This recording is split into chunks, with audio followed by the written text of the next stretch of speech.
Hello students and my dear friends, कैसे हो आप सभी? अच्छे होंगे। प्रोफेशनल कोचिंग सेंटर की ऑनलाइन क्लास में आप सभी का स्वागत है। सभी को प्यार भरी राम राम। देखो भाई, स्टैटिक जीके हम कवर कर रहे हैं अभी सबसे पहले, और जल्दी मैं आपको बता रहा हूँ स्टैटिक जीके सारी कवर कर लेंगे, ठीक है। और जितने लोग भी पढ़ने आए हैं सभी को बोलना चाहूँगा, कॉपी पेन लेके पढ़ो। ऐसे मत पढ़ो, ऐसे पढ़ के कोई फ़ायदा नहीं होता, ठीक है। तो फटाफट से, हमने कल पढ़ा था बायोलॉजी। क्या पढ़ा था हमने कल? बायोलॉजी, ठीक है। तो आज हम कंप्लीट जो सी बायोलॉजी का वो हमने जो कॉन्सेप्ट था वो सारा हम आज क्लियर कर लेंगे। जिसने नहीं देखी वीडियो, चैनल पे क्लिक करो, उसके पहले इसी इसी वीडियो के पहले वो वीडियो पड़ी हुई है, जाके चेकआउट कर लो, ठीक है। आपको बिल्कुल बेसिक सारा क्लियर हो जाएगा। और जिनको भी बायोलॉजी टफ लग रही है, जिनकी भी बायोलॉजी वीक है, टेंशन बिल्कुल भी नहीं लेनी। जो ये वीक वाला चीज़ है ना, ये प्रॉपरली आपकी ज़िंदगी से गायब होने वाला है, ठीक है। आप बोलोगे सर बायोलॉजी से इजी कुछ है ही नहीं, बोलोगे सर ये तो ABCD की तरह है, इतनी इजी बायोलॉजी है। चलिए शुरू करते हैं बिना किसी देरी के। हाँ जी, तो कल हमने कुछ चीज़ें पढ़ी थी, एक बार हम फटाफट से रिवीजन करेंगे। ये मैंने लाइन मार दी, फटाफट से यहाँ पर हम रिवीजन कर लेंगे, बस खत्म। हमें बोला गया था कौन सा ऐसा पार्ट है जो सेल को क्या देता है? न्यूट्रिएंट्स देता है। क्या देता है? न्यूट्रिएंट्स।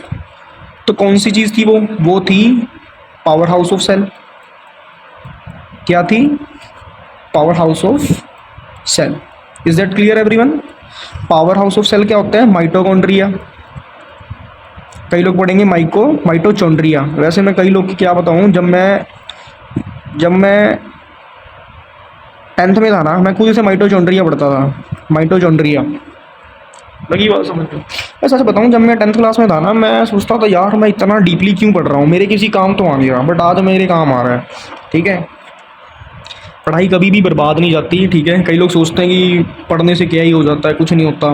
भाई सच कह रहा हूँ आपको, पढ़ाई आपकी लाइफ में हर मोड़ पे काम आती है। और मैं सच बताऊँ, मैंने पढ़ा के काफ़ी पैसा कमाया है, ठीक है, काफ़ी पैसा कमाया है। जितना लोग मतलब क्या बोलूँ, नौकरी करके नहीं कमाते ना, उससे ज़्यादा मैंने पढ़ा के पैसा कमाया है। सिंपल सी बात है, अपनी ध्यान दो पढ़ाई पे, ठीक है। माइटोचॉन्ड्रिया, ठीक है, मेरी बात समझ में। स्पेलिंग थोड़ी यहाँ से गलती होगी, माइटो की MITO, माइटोचॉन्ड्रिया, ठीक है। मैं ये नहीं बोल रही बहुत अमीर हूँ, बट मैं इतना आपको बोल रहा हूँ कि सिर्फ मैंने 3 घंटे पढ़ा के काफ़ी अच्छा अर्न करा है। सिर्फ 3 घंटे पढ़ा के, ज़्यादा नहीं पढ़ा है, सिर्फ 3-4 घंटे पढ़ा के मैंने काफ़ी अच्छा अर्न करा है। तो ही बता रहा हूँ, पढ़ाई की बहुत अच्छी वैल्यू है, बहुत अच्छी स्कोप है स्टडी का। आप लोग दबा के स्टडी करो, ठीक है। नौकरी तो पक्का मिलेगी आपको, उसके साथ साथ में बहुत सारी चीज़ें बढ़ा सकते हो। फॉर एग्जाम्पल खान सर को देखो यार, ठीक है, कितना अच्छा उन्होंने अर्न करा है, ठीक है। बहुत अच्छे, बहुत ही लेजेंड बंदे हैं, ठीक है। कितना बढ़िया उन्होंने काम करा है, हॉस्पिटल्स बनाए हैं, ठीक है। 45 रुपये में स्कैन कर रहे हैं। अभी किसी नॉर्मल हॉस्पिटल में चले जाओगे ना, बढ़िया वाले, 1500-2000 ले लेगा स्कैन का सिर्फ। समझ रहे हो कितने बढ़िया खान सर है। खैर, ज़्यादा बातें नहीं करेंगे वरना कंट्रोवर्सी में घुस जाऊँगा, इसलिए पढ़ाई कर लेते हैं फटाफट, ठीक है। माइटोकॉन्ड्रिया क्या था? पावर हाउस ऑफ सेल है। पावर हाउस ऑफ सेल क्या करता है? न्यूट्रिएंट्स देता है। किसको न्यूट्रिएंट्स देता है? सेल को देता है। क्लियर सभी को?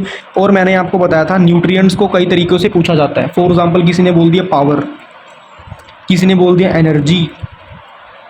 ये सारे किसके पार्ट्स हैं? न्यूट्रिएंट्स के पार्ट हैं। Is that clear? सभी को समझ में लग गया? समझ में लग गया बोलो जय श्री राम। क्लियर होगी बात सभी को?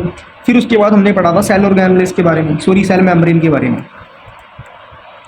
अब जो सेल मेम्ब्रेन है ये क्या है? ये outer layer of the cell है।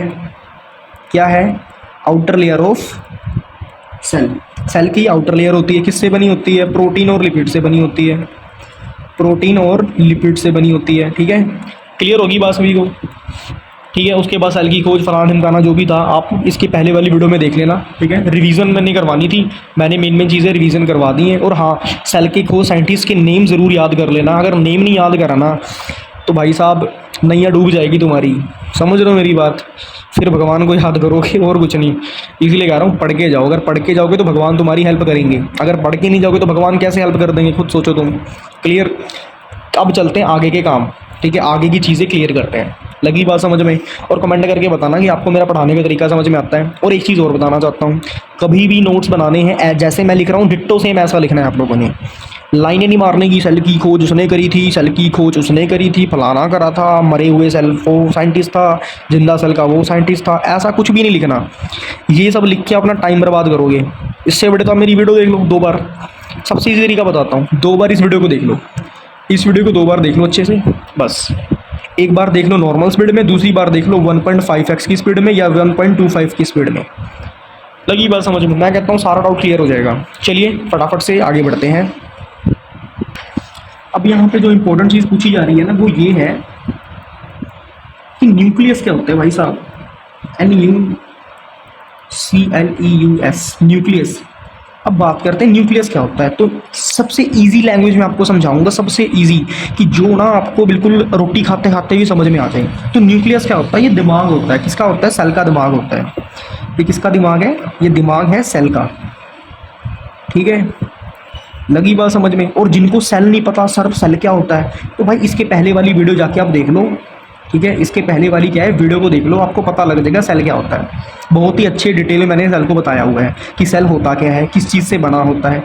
ठीक है, तो न्यूक्लियस क्या होता है भाई? ये होता है सेल का दिमाग। ओके फ्रेंड्स, अब ये कहाँ पर होता है? ये होता है centre part of the cell. कहाँ पर होता है? Centre part of the cell. ये होता है सेल के सेंटर पार्ट में। अब समझो कैसे। यहाँ पे ना मैं छोटा सा डायग्राम बना देता हूँ, आपको समझ में आ जाएगा। ये सेल है, सेल का जो सेंटर वाला पार्ट होता है ना, इसको क्या बोलते हैं? इसको बोलते हैं न्यूक्लियस। NUCLEUS, nucleus. लगी बात समझ में? जैसे हमारा दिमाग कहाँ होता है? हमारे बिल्कुल दिमाग में। क्या ही बोल रहा हूँ यार, एक्चुअली मैंने ना भी अपनी डाइट नहीं खाई। हमारा दिमाग कहाँ होता है? यहाँ होता है। ठीक है, उसी तरह जो सेल का दिमाग होता है वो सेंटर पे होता है। इसको बोलते हैं न्यूक्लियस। क्लियर होगी बात सभी को? ज़्यादा डीपली नहीं जाना, जितना पढ़ा रहा हूँ इतना बहुत है आपके लिए। 3rd नंबर की बात करते हैं। 3rd नंबर में हमसे क्या पूछा गया? अब बात करते हैं पोस्ट ऑफिस। जी हाँ, जैसे हमारी चिट्ठियाँ पोस्ट ऑफिस में आती है ना, उसी तरह इसके मैसेजेस पोस्ट ऑफिस में आते हैं। तो पोस्ट ऑफिस इसको बोलते हैं, इसको बोलते हैं गोल्गी अपरेटस को। इसको बोलते हैं गोल्गी अपरेटस को। ये नाम है। ठीक है, हमारे सेल्स के अंदर भी कई चीज़ें होती हैं, उनके नेम है। जैसे न्यूक्लियस क्या है? ठीक है, it is the brain of the cell. Golgi operator, it is the post office of cell. Post office मतलब होता है ये सेल को चीज़ें सेंड करता है। ठीक है, लगी बात समझ? दिमाग क्या करता है? इसको सिग्नल भेजता है। ये किसको भेजता है? ये सेल को सिग्नल भेजता है। लगी बात समझ में? अब बात करते हैं 4th नंबर पे, लाइसोसम्स। लाइसोसम्स। अब लाइसोसम्स क्या होते हैं ये समझना। ये होते हैं सुसाइडल बैग। क्या होते हैं? Suicidal bags. अब ये इनका काम मतलब क्या होता है? ये ना बिल्कुल सेल के ऐसे ऐसे ऐसे गोले से होते हैं, जैसे बम होते हैं, ऐसे ऐसे होते हैं। अब क्या होता है, जैसे कोई भी बैक्टीरिया, कोई भी वायरस, जैसे कोरोना वायरस या कुछ भी, कोरोना वायरस तो बहुत तगड़ा वायरस है। जैसे फॉर एग्जांपल कोई खांसी का वायरस है, कफ है, कफ का वायरस इसके अंदर घुस गया, तो ये सेल क्या होंगे? ये उसको मारने, ये जो लाइसोसम्स होंगे, ये छोटे छोटे क्या हैं? ये लाइसोसम्स हैं। ठीक है, ये इसको मारने आएंगे और फट जाएंगे। जब ये ब्लास्ट होंगे ना, उससे क्या होगा, जो बैक्टीरिया होगा ना, वो भी ब्लास्ट हो जाएगा। लगी बात समझ में? जब बैक्टीरिया ब्लास्ट हो जाएगा तो ये क्या करेंगे? ये वापस से जनरेट हो जाते हैं, वापस से फिर बन जाएंगे। ठीक है, तो इनका मेन काम क्या होता है? बैक्टीरिया को किल करना। ये क्या करते हैं? बैक्टीरिया को किल करते हैं। क्या करते हैं? बैक्टीरिया को मार देते हैं। लगी बात समझ में? अब तो तुम लोग बोलोगे अरे सर मैं तो डॉक्टर बन जाऊंगा, बहुत इजी है। बिल्कुल डॉक्टर बन जाओगे भाई साहब। पहले सरकारी नौकरी ले लो फिर डॉक्टर बन जाओ, कोई दिक्कत नहीं, ज़िंदगी बहुत बढ़िया है। डॉक्टर बनने के लिए रोकड़ा चाहिए, समझ लो। अब बात करते हैं सेल वॉल। रोकड़ा कैसे आएगा? जब पढ़ोगे नौकरी लगेगी। ठीक है, सेल वॉल का मतलब क्या होता है? ये क्या होती है? ये किससे बनी होती है सेल वॉल? ये प्लांट से बनी होती है, बैक्टीरिया से बनी होती है और वायरस से बनी होती है। अब बोलोगे अरे सर बैक्टीरिया ये तो बहुत घटिया चीज़ है। अरे नहीं भाई, बैक्टीरिया घटिया चीज़ नहीं है। बैक्टीरिया 2 तरह के होते हैं। ठीक है, एक होता है गुड बैक्टीरिया, एक होता है बैड बैक्टीरिया। अरे सर गुड बैक्टीरिया कौन सा होता है? देखो, हम लोग दही खाते हैं, जिसे इंग्लिश में बोलते हैं कर्ड, है ना? हम लोग दही खाते हैं, तो दही को अगर थोड़ा डीपली साइंस की लैंग्वेज जाओगे ना, तो दही में क्या होता है? दही होता है प्रोबायोटिक। अब बोलोगे अरे सर हाई फाई बातें मत करा करो, हमें समझ में नहीं आ रहा कुछ। देखो भाई साहब, हाई फाई बातें नहीं कर रहा, समझा रहा हूँ। प्रोबायोटिक क्या है? जस्ट नेम है। ठीक है, एक साइंटिफिक नेम है, बस एक साइंटिफिक नाम रखा हुआ है। प्रोबायोटिक का मतलब क्या होता है? प्रोबायोटिक का मतलब होता है प्रो, कहते हैं ना हम लोगों ने क्या खरीदा है, हमने 16 प्रो मैक्स खरीदा है, हमने सर 16 प्रो मैक्स खरीदा है, और किसी ने सिर्फ 16 खरीदा है। तो बढ़िया कौन सा भाई साहब? बढ़िया तो ये है ना, क्यों? इसमें प्रो मैक्स लगा हुआ है। चीज़ को समझो, जहाँ पर प्रो लग जाए वो हमारे लिए बढ़िया है। प्रो का मतलब होता है good bacteria, good bacteria. Pro का मतलब क्या है?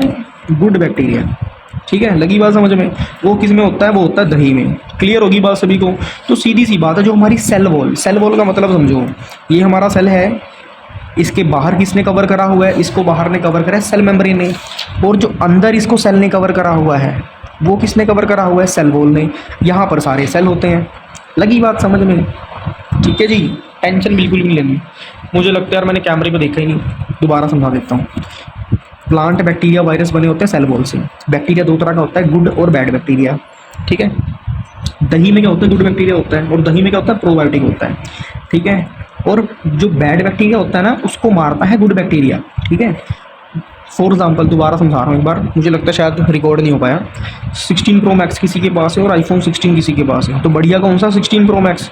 क्यों? क्योंकि उसमें प्रो लगा हुआ है। प्रो लगा है मतलब ज़्यादा फीचर्स। ठीक है, ज़्यादा फीचर्स मतलब ज़्यादा कंफर्टेबल, सीधी सी बात है। तो जो प्रोबायोटिक होता है, जो गुड बैक्टीरिया होता है, वो क्या होता है? वो हमारी बॉडी के लिए अच्छा होता है। ठीक है, और प्रोबायोटिक सिर्फ एक नेम है, एक साइंटिफिक नेम है। लगी बात समझ में? और कुछ भी नहीं है। आई होप समझ में आ गया होगा। चलिए बढ़ते हैं आगे। अब देखो भाई साहब, अब आपसे ना मोस्ट इंपॉर्टेंट क्वेश्चन पूछा जाता है। मोस्ट इंपॉर्टेंट क्वेश्चन, ये एक्चुअली मैंने अपना बनाया था चेस्ट वर्कआउट का, एक एक्सरसाइज का वो बनाया था चार्ट, कि मैंने इतना इतना मारना है, और अभी तक मैं इसे फॉलो नहीं कर पाया, इसलिए मैंने इसमें क्रॉस मार दिया। ठीक है, क्योंकि जिम में जाता हूँ, दोस्त मिल जाते हैं, फिर उनके साथ एक्सरसाइज करनी पड़ती है। ठीक है, यही सब चलता रहता है। अब देखो यहाँ पे माइटोकॉन्ड्रिया के बारे में पढ़ते हैं। सभी को बोल रहा हूँ, अपना शरीर की तरफ ध्यान दो भाई। कलयुग है, कलयुग। अगर आप कलयुग में कमज़ोर हो ना, इसका मतलब आप पापी हो, पापी। कमज़ोर बंदे को कोई पसंद नहीं करता, सच मजाक नहीं। कमज़ोर बंदे को कोई भी पसंद नहीं करता है। अगर आप कमज़ोर हो और दिल के बहुत अच्छे हो, फॉर एग्ज़ाम्पल एक चीज़ समझा रहा हूँ, इसको समझने से पहली चीज़ समझो। ये दो बंदे हैं, ये बंदा थोड़ा ना फिज़िकली वीक है और ये स्ट्रॉन्ग है। ठीक है, पर ये दिल का बहुत अच्छा है। ठीक है, गुड हार्टेड पर्सन है ये, और ये एक नंबर का हरामी है। ठीक है, ये क्या है? बैड हार्टेड पर्सन है। एक बात आपको बताता हूँ, जो इंसान शरीर से कमज़ोर है पर दिल का बहुत अच्छा है, उसको कोई पसंद नहीं करेगा, उसको कोई भी पसंद नहीं करेगा। और जो इंसान body wise, personality wise strong है, और बेशक दिल से जितना मर्जी हरामी हो, जितना मर्जी गंदा हो, जितना मर्जी घटिया हो, उसे सब पसंद करेंगे। ये कलयुग है, समझ लो मेरी बात। यहाँ पर कोई आपकी फीलिंग्स की कदर नहीं करेगा, कोई आपकी किसी भी चीज़ की इमोशंस की कदर नहीं करेगा। आपको अपनी एक अच्छी पर्सनैलिटी का, अपना अच्छा स्ट्रॉन्ग पर्सनैलिटी बिल्डअप करना है। बिल्डअप किस लिए करना है? खुद को कंफर्टेबल फील कराने के लिए। एक अपने अंदर एक जोश रखो कि मेरे को फिट रहना है, किसी के लिए नहीं फिट रहना, ना किसी लड़की के लिए फिट रहना है, ना किसी और के लिए फिट रहना है, ना किसी के लिए फिट रहना है। फिट रहना अपने लिए फिट रहना है, ताकि मैं ज़्यादा ज़िंदगी जी सकूं। जो बंदा अनहेल्दी होता है वो जल्दी मर जाता है। जो बंदा अनहेल्दी होता है, ये सच्ची बात बता रहा हूँ आपको, ये ना बिल्कुल मतलब आपको झूठ नहीं बोल रहा, क्योंकि मैं बता रहा हूँ आपको, मैंने स्टडी करी है, मैंने फार्मेसी की स्टडी करी है, मैंने मेडिसिन की स्टडी करी है। हमें पढ़ाया जाता है, हमें पैथोलॉजी पढ़ाई जाती है, फार्माकोथेराप्यूटिक्स पढ़ाई जाती है। अभी रिसेंटली मेरा कंप्लीट हुआ है। ठीक है, इसलिए आपको समझा रहा हूँ, जो बंदा अनहेल्दी होगा वो जल्दी मर जाएगा, जल्दी मर जाएगा, जल्दी डेड हो जाएगा। लगी बात समझ में? इसीलिए कह रहा हूँ भाई, फिट रहो, खुद के लिए फिट रहो, अच्छा खाओ, गंद मंद मत खाओ। जो लोग कहते हैं ना कि ये हम खा रहे हैं, फलाना खा रहे हैं, आज हमने बुलेट्स खा लिए, आज हमने फ्रेंच फ्राइज़ खा ली, फिर फलाना गंद खा लिया, फिर ढमकाना कचरा खा लिया, बहुत ही गंदा चीज़ है। हम लोग वेस्टर्न कल्चर की तरफ बढ़ रहे हैं, बल्कि वेस्टर्न कल्चर सबसे घटिया कल्चर है। हमें अपने इंडियन खाने की तरफ जाना चाहिए, हमें अपने देसी खाने की तरफ जाना चाहिए। लगी बात समझ में? भाई मैं सच बता रहा हूँ, मैं आज तक मैंने ज़िंदगी में बता रहा हूँ, ज़िंदगी में सिर्फ मैंने 3 बार पिज़्ज़ा खाया है बस। इतना बड़ा हो गया हूँ, ज़िंदगी में सिर्फ मैंने 3 बार पिज़्ज़ा खाया है। वो भी कब खाया है, जब मेरे दोस्तों ने बोला फोर्स कर ले कि नहीं सौरभ एक स्लाइस उठा ले, एक स्लाइस उठा ले, तब जाके मैंने पिज़्ज़ा खाया। 3 बार ज़िंदगी में पिज़्ज़ा खाया, मजाक नहीं कर रहा, सच कह रहा हूँ। और खाने को मेरे पास पैसे भी हैं, मैं खा भी सकता हूँ, डेली खा सकता हूँ, बट मैं नहीं खाता। क्यों नहीं खाता? क्योंकि ये हमारी शरीर के लिए गंदा है। नीरा मैदा भरा होता है, नीरा मैदा। चीज़ के नाम पे ना नीरा मैदा घुसेड़ देंगे, ऊपर से क्लियर चीज़ के डाल देंगे, ये कहेंगे हाँ जी ये लो जी संजीवनी बूटी खा लो। ऐसा नहीं होता, ठीक है? आपके पास पैसे हैं, बढ़िया दूध दही मक्खन खाओ, ठीक है, बढ़िया ड्राई फ्रूट्स खाओ, मतलब ऐसी चीज़ें खाओ ना जो आपको शरीर को अंदर से स्ट्रांग बनाए। ये गंदमंद मत खाओ, ठीक है? देखो भाई सीधी सी बात है, पढ़ाई वढ़ाई सब बात की बातें हैं। सबसे पहले आपका शरीर है, आपकी पर्सनैलिटी है, आपकी हेल्थ है। अगर हेल्थ ही गंदी होगी तो क्या फ़ायदा? एक चीज़ और समझो यार, माइटोकॉन्ड्रिया बाद में, सबसे पहले एक चीज़ समझो। एक बंदा है, ठीक है, ये बंदा है, इसकी सैलरी 1 करोड़ रुपये है, ठीक है, 1 करोड़ रुपये है, पर इसको होगी डायबिटीज़। क्या होगी? डायबिटीज़ होगी। डायबिटीज़ का मतलब होता है शुगर हो जाना, ठीक है? इंग्लिश में बोलते हैं डायबिटीज़, इसको बोलते हैं हिंदी में शुगर, आम भाषा में बोलते हैं शुगर। शुगर होगी इसको। क्या ये मिठाई खा सकता है? क्या ये स्वीट्स खा सकता है? खा सकता है ये स्वीट्स? क्या ये रसगुल्ले खा सकता है? नहीं खा सकता ना, नहीं खा सकता भाई, मिठाई नहीं खा सकता। क्यों?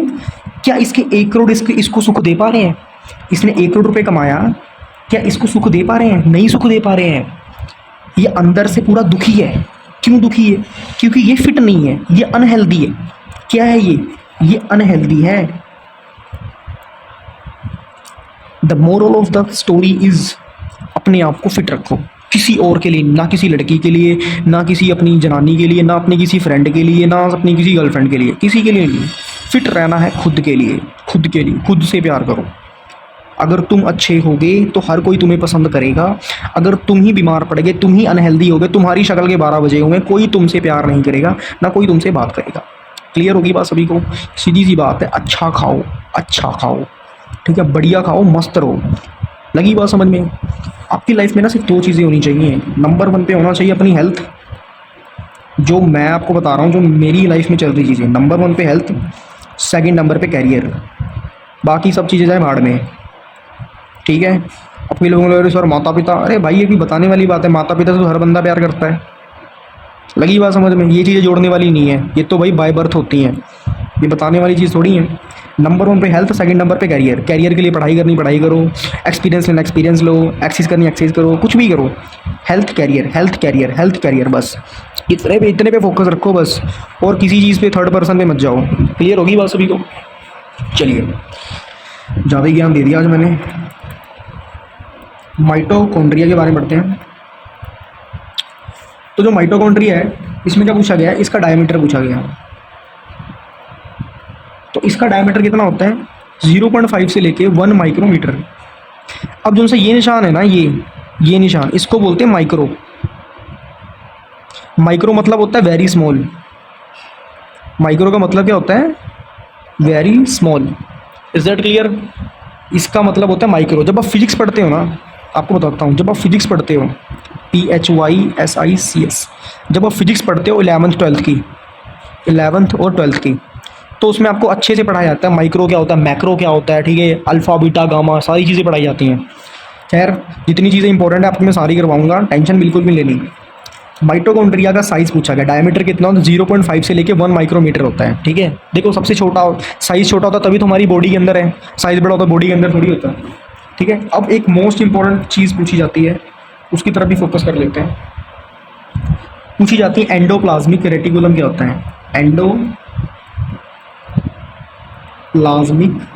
Reticulum, reticulum. मैं सच्ची बताऊं, इस बार मैंने पेपर दिया था, मेरे पेपर में भी ये चीज़ पूछी गई थी, एंडोप्लाज्मिक रेटिकुलम क्या होता है। भाई मैंने गवर्नमेंट एग्जाम का पेपर दिया था, मैंने अपना डॉक्टरी का पेपर दिया था। ये होता है ट्रांसपोर्ट ऑफ प्रोटीन। क्या होता है? ट्रांसपोर्ट ऑफ प्रोटीन, ठीक है। एंडोप्लाज्मिक रेटिकुलम क्या होता है? Transport of protein. ये करता है, ये प्रोटीन का ट्रांसपोर्ट करता है, ठीक है। ये प्रोटीन्स को सेल की तरफ लेके जाता है, माइटोकॉन्ड्रिया की तरफ लेके जाता है, ठीक है। एंडोप्लाज्मिक रेटिकुलम तुमसे पूछ सकता है what is the work of the endoplasmic reticulum, ठीक है। एंडोप्लाज्मिक का वर्क क्या है, ठीक है। How endoplasmic react with other organs, कोई भी चीज़ें पूछ सकती हैं, बट आंसर क्या होगा? Transport of protein, transport of protein, transport of protein. Clear है सभी को? ठीक है। तो भाई साहब यहाँ से हमारा कंप्लीट चीज़ें सॉल्व हो चुकी हैं, और जो मैंने आपको समझाई हैं, ज़िंदगी में अगर बढ़ना है आगे तो जो चीज़ें ध्यान रखो, एक अपनी हेल्थ, सेकंड नंबर अपना करियर। कुछ चीज़ें भसड़ मत पालो। जब तक आप लाइफ में सक्सेसफुल नहीं होते, जब तक आप लाइफ में स्टेबल नहीं होते ना, फालतू की भसड़ मत पालो। दो चीज़ें रखो, अपना शरीर, अपना अपना फ्यूचर, दैट्स इट, ख़त्म। तो सुखी रहोगे। ठीक है, चलिए मिलते हैं नेक्स्ट वीडियो में। तब तक सभी को राम राम। पूजा पाठ करो, पढ़ाई पर ध्यान दो, और जो मैं बोल रहा हूँ उसको फॉलो करो, और अपने दोस्तों को चैनल शेयर करो, उनको बताओ कि हमें बेस्ट टीचर मिल चुके हैं हमें पढ़ाने के लिए, हमारा सिलेक्शन करवाने के लिए। चलिए ठीक है, मिलते हैं नेक्स्ट वीडियो में। तब तक सभी को राम राम, मौज काटो, जय श्री राम, जय बजरंगबली।